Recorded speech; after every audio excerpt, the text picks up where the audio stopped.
बानी पीटीआई और बुशरा बीबी को तोशाखाना 2 केस में 10-10 साल कैद की सजा सुना दी गई है। इस केस का फैसला सुना दिया गया है एंटी टेररिज्म कोर्ट की जानिब से। बानी पीटीआई और बुशरा बीबी को तोशाखाना 2 केस में 10-10 साल कैद की सजा सुना दी गई है। तोशाखाना 2 केस का फैसला सामने आ गया है। अब बानी पीटीआई को 10 साल की सजा सुनाई गई है, जबकि बुशरा बीबी को भी 10 साल की सजा सुना दी गई है। इस अहम केस के हवाले से आपको बता दें कि इस केस की कई समाअतें हुई हैं। समाअतों का सिलसिला जारी था। एंटी टेररिज्म कोर्ट ने बहुत समाअतों के साथ इस केस को सुना, बहुत ज़्यादा इसकी हेयरिंग्स हुई और उसके बाद अब इसका जो फैसला महफूज किया गया था उसे सुना दिया गया है। स्पेशल जज सेंट्रल शाहरुख अर्जुमंद ने ये महफूज शुदा फैसला सुनाया है। बानी पीटीआई और बुशरा बीबी को तोशाखाना 2 केस में 10-10 साल कैद की सज़ा सुना दी गई है।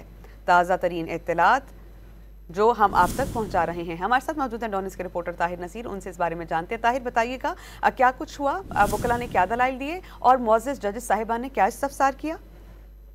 जी देखिए सनिया, ये तो 16 अक्टूबर को इसकी आखिरी समाअत हुई थी जिसमें फैसला रिजर्व किया गया था और आज क्योंकि फैसला अनाउंस किया जाना था तो आज जब समाअत शुरू हुई तो अदालत की जानिब से बानी पीटीआई और बुशरा बीबी को 10-10 साल कैद की सजा तोशाखाना 2 केस में सुनाई गई है। जो बानी के वकला है उनका ये कहना है कि इस केस का फैसले को इस्लामाबाद हाई कोर्ट में चैलेंज किया जाएगा, क्योंकि उनका ये भी कहना था बानी के जो वकला थे कि हमने इस हवाले से कुछ दरखास्तें भी दायर की हुई हैं, उन पर भी फैसला है। ताहम ये उजलत में फैसला सुनाया गया है। अलबत्ता जो स्पेशल जज सेंट्रल शाहरुख अर्जुमंद थे उनकी जानिब से बानी पीटीआई को 10 साल और बुशरा बीबी को 10 साल कैद की सजा इस केस में सुनाई गई है, क्योंकि अभी जो और भी दफात है और मजबूरी तौर पर यह बताया गया कि दीगर दफात जो इस रेफरेंस में थी तोशाखाना 2 केस के उसमें भी क्योंकि FIA के स्पेशल जज सेंट्रल ने ये सजा सुनाई है तो उस जो दीगर दफात है उसमें भी इनको सजाएं सुनाई गई है, इनको जुर्माना भी ऐड किया गया। ताहम अलबत्ता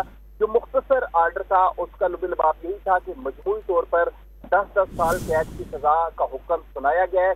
जबकि जो बानी के वकला हैं वो भी आज कमरा अदालत में पेश हुए थे। दौरान समाअत कमरा अदालत में जो है बानी के वकला का ये कहना था कि हम इस फैसले को चैलेंज करेंगे और जैसे ही जो तहरीरी हुक्मनामा स्पेशल जज सेंट्रल की अदालत से जारी किया जाएगा उसके बाद इस हुक्मनामे के खिलाफ अपील दायर की जाएगी और वो अपील इस्लामाबाद हाई कोर्ट में दायर की जाएगी। आपसे जानना चाह रहे हैं ताहिर नसीर, जैसे कि आपने कहा कि मुख्तसर फैसला जारी किया गया है, तफसीली फैसला कब तक आएगा और इसके अलावा हमें इस केस का पस मंजर भी बताइएगा।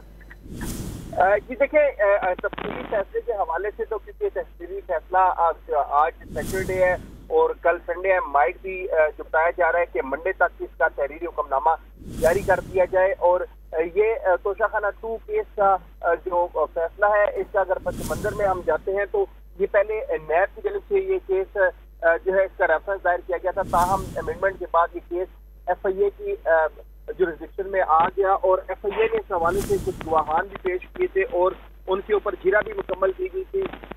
आज क्योंकि ये घड़ियों का केस था। ताहिर नसीर हमें इस बारे में बता रहे थे। अपने देखने वालों को इस केस का पस मंजर बता दें, वाज़ेह रहे।